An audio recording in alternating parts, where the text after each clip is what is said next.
دل کی چمک بڑھائے صلی علی محمد، ہر درد کی دوا ہے صلی علی محمد۔ الحمدللہ رب العالمین والصلاة والسلام علی سید المرسلین، اما بعد فاعوذ باللہ من الشیطان الرجیم، بسم اللہ الرحمن الرحیم۔ الصلاة والسلام علیک یا رسول اللہ وعلی آلک واصحابک یا حبیب اللہ، الصلاة والسلام علیک یا نبی اللہ وعلی آلک واصحابک یا نور اللہ۔ میٹھے میٹھے اسلامی بھائیوں اور مدنی چینل کے ناظرین، مدنی چینل کا سلسلہ ہے ہر درد کی دوا ہے صلی علی محمد صلی اللہ علیہ وسلم۔ الحمدللہ اس سلسلے میں نبی پاک صلی اللہ تعالی علیہ وسلم کی مبارک احادیث سنتے ہیں، بزرگان دین کے ایمان افروز واقعات سنتے ہیں، اور موضوع کیا ہوتا ہے، ٹاپک کیا ہوتا ہے، سینٹرل آئیڈیا کیا ہوتا ہے؟ الحمدللہ فضائل درود پاک ہوتے ہیں۔ درود پاک ایک ایسا وظیفہ ہے جو ہر مشکل میں کام آتا ہے۔ سنتے جائیے، آپ بھی ایمان تازہ کرتے جائیے اور اپنے درود پاک کی کثرت کو بڑھاتے چلے جائیے۔ سرور کائنات صلی اللہ تعالی علیہ وسلم کا بہت ہی خوبصورت ارشاد ہے، الصلاۃ علی نور یوم القیامہ عند ظلمت الصراط۔ آقا فرماتے ہیں کہ مجھ پر درود پڑھنا قیامت کے دن پل صراط کی تاریکی کے وقت نور ہوگا۔ ومن اراد ان یقتال له بالمکیال الاوفى یوم القیامہ، اور جسے یہ پسند ہو کہ اسے قیامت کے دن یہ نور اور اجر و ثواب پورا پورا ملے، فَلْيُكْثِرْ مِنَ الصَّلَاةِ عَلَيَّ، آقا فرماتے تو اسے چاہیے کہ مجھ پر بکثرت درود بھیجے۔ ہم میں سے کون ہے جو نہیں چاہتا کہ قیامت کے دن نور بھی ملے، خوب اجر بھی ملے، اللہ سے ملے تو رب راضی ہو؟ درود پاک پڑھتے جائیے، یقین کریں یہ وہ وظیفہ ہے جو دنیا میں رہیں تو رزق میں اضافہ کرتا ہے، بیماریوں کو دور کرتا ہے، طبیعتوں کو فریش کرتا ہے، رحمتوں کے بارش میں ہم اس کی وجہ سے نہاتے ہیں، مصیبتوں کو دور کرتا ہے، اور دنیا سے جائیں تو قبر میں کام آتا ہے، محشر کے دن بخشوانے کا ذریعہ بنتا ہے، محشر کے دن پل صراط پر نور ملتا ہے۔ پھر کیوں نہ ہم درود پاک کی کثرت کیا کریں۔ ایک اور خوبصورت حدیث پاک نبی پاک علیہ الصلوۃ والسلام فرماتے ہیں، حضرت ابو درداء رضی اللہ تعالی عنہ اس حدیث کے راوی ہیں، من صلی علی حین یصبح عشرا وحین یمسی عشرا ادرکتہ شفاعتی یوم القیامہ۔ نبی پاک فرماتے ہیں جو 10 مرتبہ صبح اور 10 مرتبہ شام مجھ پر درود پڑھے گا، قیامت کے دن اسے میری شفاعت نصیب ہوگی۔ اللہ اکبر! کتنی دیر لگتی ہے 10 بار درود پاک پڑھنے میں؟ الصلاۃ والسلام علیک یا رسول اللہ صلی اللہ تعالی علی محمد صلی اللہ علیہ وسلم، اس میں کتنی دیر لگتی ہے؟ 10 بار درود تو شاید 1 منٹ بھی نہ لگے، لیکن فضائل تو سنیں، برکتیں تو سنیں، فضول باتوں میں پھر ہم کیوں وقت ضائع کریں؟ پھر کیوں نہ نبی پاک علیہ الصلوۃ والسلام پر درود اپنی زندگی کا زبردست معمول بنائیں۔ ایک اور جگہ نبی پاک صلی اللہ تعالی علیہ وسلم کا فرمان سنیے، آقا فرماتے ہیں اے لوگوں، قیامت کے دن اس کی ہولناکیوں اور اس کی تلخیوں سے تمہیں سب سے زیادہ بچانے والا عمل دنیا میں تمہارا مجھ پر کثرت سے درود پڑھنا ہے۔ یہ وظیفہ اللہ عز و جل اور اس کے فرشتوں کی طرف سے کافی ہے۔ اللہ اکبر! اللہ! ایک اور خوبصورت حدیث سنیے، آقا فرماتے تم میں سے جو مجھ پر کثرت سے درود پڑھے گا، جنت میں اسے سب سے زیادہ بیویاں عطا کی جائیں گی۔ یعنی کون کون سی نعمت ہے، کون کون سی کرم نوازی ہے جو درود پاک کی برکت سے نہیں ملے گی؟ سب کچھ ملے گا اگر آپ درود پڑھنے کے عادی بن جائیں۔ مجھے سیدی اعلیٰ حضرت کا وہ خوبصورت شعر یاد آ رہا ہے۔ اعلیٰ حضرت لکھتے ہیں نا، دو جہاں کی بہتریاں نہیں، دو جہاں کی بہتریاں نہیں کہ امانی یہ دل و جاں نہیں، کہو کیا ہے وہ جو یہاں نہیں، مگر ایک نہیں کہ وہ ہاں نہیں۔ اللہ اکبر! کیا خوبصورت بات سیدی اعلیٰ حضرت نے کی ہے۔ سب ملتا ہے، منع نہیں ہوتا، نہیں ملتا، نہیں سنتا ہی نہیں، مانگنے والا تیرا۔ درود پڑھتے جائیں، جو مانگے ملے گا، درود پڑھتے جائیں، دنیا میں بھی خیر ملے گی اور آخرت میں بھی خیر ملے گی۔ اب میرے میٹھے اسلامی بھائیو، جو میں نے حدیث آپ کو سنانی ہے وہ بہت سارے مسکنسیپشن کو، بہت ساری غلط فہمیوں کو بھی دور کرے گی، عقیدے کو مزید مضبوط کرے گی۔ سرور کائنات صلی اللہ تعالی علیہ وسلم کا فرمان عالی شان ہے، حضرت عمار بن یاسر اس حدیث کے راوی ہیں رضی اللہ تعالی عنہ۔ نبی پاک صلی اللہ تعالی علیہ وسلم نے فرمایا، ان اللہ وکل بقبری ملکا اعطاہ اسماء الخلائق۔ آقا فرماتے ہیں بے شک اللہ عز و جل نے ایک فرشتہ میری قبر پر مقرر فرمایا ہے جسے اللہ عز و جل نے تمام مخلوق کی آوازیں سننے کی طاقت عطا فرمائی. ذرا غور کیجئے فرشتہ کہاں ہے؟ پیارے آقا کے روضہ انور کے پاس. اس کے پاس پاور کیا ہے؟ صرف انسانوں کی نہیں، ساری دنیا کی ساری مخلوق کی آواز وہ سن لیتا ہے. اللہ اکبر. پھر آقا علیہ الصلوۃ والسلام آگے ارشاد فرماتے ہیں فلا یصلی علی احد الی یوم القیامہ، بس قیامت تک جب بھی کوئی مجھ پر درود پڑتا ہے الا ابلغنی باسمہ و اسم ابیہ، تو وہ مجھے اس کا اور اس کے باپ کا نام پیش کرتا ہے. پھر کیا کہتا ہے؟ ھذا فلان ابن فلان قد صلی علیک، عرض کرتا ہے فلاں بن فلاں نے آپ صلی اللہ تعالی علیہ وسلم پر درود بھیجا ہے. میٹھے اسلامی بھائیو، یہ حدیث کمال کی حدیث ہے، غور سے سنیں گے تو بہت ساری غلط فہمیاں دور ہو جانی ہیں. میں آپ سے ایک سوال کرنا چاہتا ہوں، دنیا کا کیا دستور ہے کہ اگر کسی کے گھر کے باہر کوئی چوکیدار ہو، کوئی پیغام رساں ہو، وہ پاورفل زیادہ ہوتا ہے یا گھر کا مالک پاورفل زیادہ ہوتا ہے؟ یقیناً جس کا گھر ہے، جس کا چوکیدار ہے، وہ شخص، وہ مالک زیادہ اتھارٹی رکھتا ہے، زیادہ پاور رکھتا ہے. نبی پاک صلی اللہ تعالی علیہ وسلم کے دربار کا ایک دربان، ایک پیغام پہنچانے والا فرشتہ، اس کی سماعت کا عالم یہ ہے کہ ہم پاکستان سے درود پڑھیں، انڈیا سے پڑھیں، افریقہ سے پڑھیں، یورپ سے پڑھیں، آل اراؤنڈ دا ورلڈ کہیں سے بھی پڑھیں، مدینے میں موجود وہ فرشتہ ہمارے درود سن لیتا ہے. بعض اوقات تو ہم بالکل ہلکی سی آواز میں پڑھتے ہیں، فرشتہ پھر بھی سن لیتا ہے. اب میرا ایک سوال یہ ہے کہ فرشتے کی سماعت کا عالم یہ ہے، اس فرشتے کی لسننگ پاور کا عالم یہ ہے، تو جس کا دربان ہے اس آقا کی سماعت کا عالم کیا ہوگا؟ مصطفیٰ کریم علیہ الصلوۃ والسلام کی سماعت کا عالم کیا ہوگا؟ اگر ہم صلاۃ و سلام میں جھوم جھوم کر یہ شعر پڑھیں تو غلط نہیں ہے کہ دور و نزدیک کے سننے والے وہ کان لعلے کرامت پہ لاکھوں سلام. تو اے میٹھے اسلامی بھائیوں، ایک بات پتہ چلی. اب وہ فرشتہ کرتا کیا ہے؟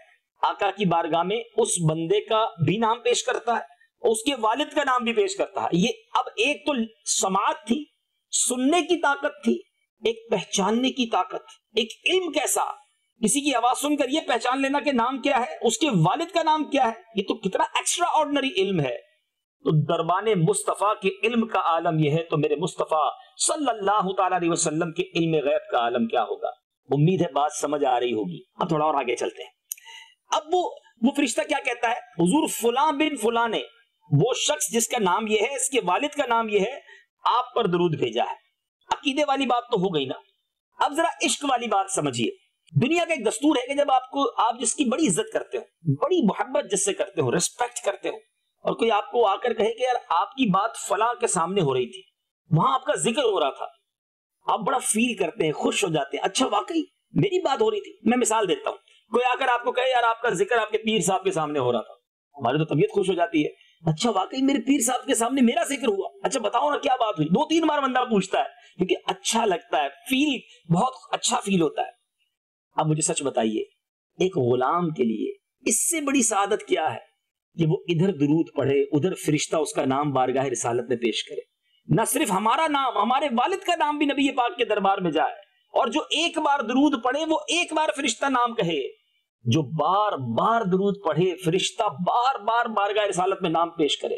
100 بار پڑھوں تو 100 حاضریاں ہو جائیں نبی پاک کے دربار میں، 1000 بار پڑھوں تو 1000 بار فرشتہ عرض کرے. اللہ اکبر. مجھے بتائیے نا، اس سے بڑی کوئی سعادت ہے کہ مجھ گناہگار کا نام نبی پاک کے دربار میں لیا جائے، میرے والد کے نام کے ساتھ آقا سے عرض کرے فرشتہ کہ حضور آپ کا یہ غلام ہے اور اس نے آپ پر درود بھیجا ہے. یہی میں سچ کہوں، یہی زندگی کا حاصل ہے. ایک بار بھی زندگی میں ایسا ہو جائے تو اس سے زیادہ اور کیا چاہیے. وہ کہاں تو کجا من کجا، ہمارا نام آقا کے سامنے ذکر ہو جائے، یہی ہماری زندگی کا حاصل ہے. مگر کرم نوازی تو دیکھو، جتنی بار، جی ہاں جتنی بار درود پڑھے اتنی بار فرشتہ حاضری دے گا، اتنی بار ہمارا نام لے گا. اور یاد رکھیے، جس فقیر کا نام بار بار سخی کے سامنے لیا جائے نا، سخی پھر کرم فرماتے ہیں. سخی بھی کہتے ہیں کہ جناب بار بار آ رہا ہے، یہ فقیر بار بار ہمارے دروازے پر آ رہا ہے، چلو اس کی بگڑی بنا دیتے ہیں. کبھی تو کونین کے والی، کبھی تو رب کے حبیب فرمائیں گے کہ چلو میرا یہ امتی روز مجھے یاد کرتا ہے، آج اس کی بگڑی بنا دیتے ہیں، آج اس کا کام کر دیتے ہیں. اور یقین کیجئے میٹھے اسلامی بھائیوں، میرے آقا وہ عظیم ہستی ہیں، ایک نگاہ کی بات ہے، ان کی ایک نگاہ پڑ گئی نا سارے کام سیدھے ہو جانے ہیں. بہت سارے مجھے ناظرین سن رہے ہوں گے جو بیمار ہوں گے, جو پریشان ہوں گے, جو قرضے میں ہوں گے, جو کسی اور مشکل میں ہوں گے, مقدمات میں ہوں گے. یاد رکھو, سیدی اعلیٰ حضرت سے سیکھو. میرے امام, عاشقوں کے امام کہتے ہیں کہ جس کی قسمتوں میں بڑے پیچ ہیں, غم ہیں, ڈیفیکلٹیز ہیں, وہ کہتے ہیں قسمت میں لاکھ پیچ ہوں 100 بل 1000 کج. قسمت میں لاکھ پیچ ہوں 100 بل 1000 کج. یہ ساری گتھی ایک تیری سیدھی نظر کی ہے. ایک نظر پڑنے کی دیر ہے, بس ختم. ساری گتھیاں سلجھ جانی ہیں. اب وہ نظر ہم پر پڑے گی کیسے؟ اب وہ نگاہ عنایت ہوگی کیسے؟ ہم ایسے کام بھی تو کریں نا. نبی پاک پر درود بھیجیں, ان کی توجہ حاصل کریں. حاضر ہے در دولت پہ گدا, سرکار توجہ فرمائے. محتاج نظر ہے حال میرا, سرکار توجہ فرمائے. درود پڑھتے رہیے, التجا کرتے رہیے. وہ بڑے کریم ہیں, وہ سخی داتا ہے. وہ اپنے در پہ آنے والوں کو لوٹاتے نہیں. ارے وہ دربار رسالت ہے, وہاں اپنوں کا کیا کہنا. وہاں سے ہاتھ خالی غیر بھی جایا نہیں کرتے. ادھر لو تو لگائیں نا, ادھر حاضری تو لگائیں, ادھر درود تو بھیجیں. وہاں تو غیروں کو بھی نہیں خالی لوٹایا جاتا. ہم تو پھر بھی غلام ہیں, ہم تو پھر بھی امتی ہیں, ہم تو پھر بھی نبی پاک کے فقیر ہیں ان کے در کے. ان تصورات میں درود پڑھا کریں کہ آقا نگاہ لطف کے امیدوار ہم بھی ہیں, نگاہ لطف کے امیدوار ہم بھی ہیں, لیے ہوئے تو دل بے قرار ہم بھی ہیں. ہمارے دستے تمنا کی لاج بھی رکھنا, تیرے فقیروں میں اے شہریار ہم بھی ہیں. آقا ہم بھی ہیں, ہم بھی آپ کے فقیر ہیں. اور خود یہ حدیث تو نبی پاک نے میں عطا کی نا کہ فرشتہ میرے اس غلام کا بھی نام, اس کے والد کا بھی نام میرے سامنے پیش کرتا ہے جو مجھ پر درود پڑتا ہے.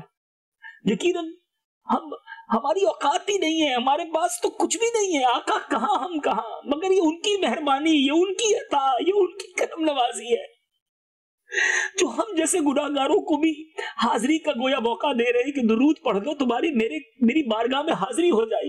ایک بار, بس ایک بار زندگی میں فرشتہ آقا سے کہے کہ حضور آپ کی اس غلام نے ہمارا نام لے لے آقا کے سامنے, آقا کے سامنے ہمارے والد کا نام ذکر ہو جائے اور حضور خوش ہو جائے, حضور نگاہ فرما دے. یاد رکھنا میرے میٹھے اسلامی بھائیوں, انہوں نے ہی کام مانا ہے, انہی کے صدقے جنت میں جانا ہے. اگر آقا نے قیامت کے دن پہچاننے سے انکار کر دیا, اگر انہوں نے شفاعت نہ کی, تو کوئی اور نہیں ہے ہمارے پاس, ان کے سوا کوئی نہیں ہے. ان سے لو لگا لیجئے, ان سے دوستی کر لیجئے, ان کی سچی غلامی اختیار کر لیجئے, ان کی سنتوں پر عمل کر لیجئے. نبی پاک کی غلامی کے سوا زندگی میں اور کچھ ہے نہیں. شاعر لکھتے ہیں نا, میرے تو آپ ہی سب کچھ ہے رحمت عالم, میں جی رہا ہوں زمانے میں آپ ہی کے لیے. آقا تمہاری یاد کو کیسے نہ زندگی سمجھوں, یہی تو ایک سہارا ہے زندگی کے لیے. کاش پیارے آقا سے سچی محبت ہو جائے, کاش ان کا تصور دل و دماغ میں بس جائے, ان کی یاد دل میں گھر کر جائے, یہ دنیا کے خیالات دل سے نکل جائیں. ایسا گما دے ان کی ولا میں خدا ہمیں, ڈھونڈا کریں پر اپنی خبر کو خبر نہ ہو. اے کاش یہ نصیب ہو جائے. درود پڑھیے, یہ بہت خوبصورت طریقہ ہے کنیکٹیویٹی کا, بہت خوبصورت طریقہ ہے حاضری کا, بہت خوبصورت طریقہ ہے دربار رسالت تک رسائی کا. اور یہ طریقہ ہمیں خود نبی پاک نے بتایا ہے, خود قرآن نے بتایا ہے. اللہ نے فرمایا نا, ان اللہ و ملائکتہ یصلون علی النبی یا ایھا الذین آمنوا صلوا علیہ وسلموا تسلیما, صلی اللہ علی النبی الامی وآلہ صلی اللہ علیہ وسلم صلاۃ و سلام علیک یا سیدی یا رسول اللہ. آئیے میں بھی نیت کروں اور آپ بھی نیت کریں, روزانہ کثرت سے درود پڑھیں گے, با ادب ہو کر درود پڑھیں گے اور زیادہ درود پڑھیں گے. اللہ تعالیٰ مجھے اور آپ کو درود پاک کی کثرت کرنے کی توفیق عطا فرمائے. مدنی چینل دیکھتے رہیے, اگلے سلسلے میں کچھ اور احادیث, کچھ اور خوبصورت واقعات لے کر آپ کے لیے حاضر ہوں گے. صلو علی الحبیب صلی اللہ تعالی علی محمد صلی اللہ علیہ وسلم. دل کی چمک بڑھائے, صلی علی محمد.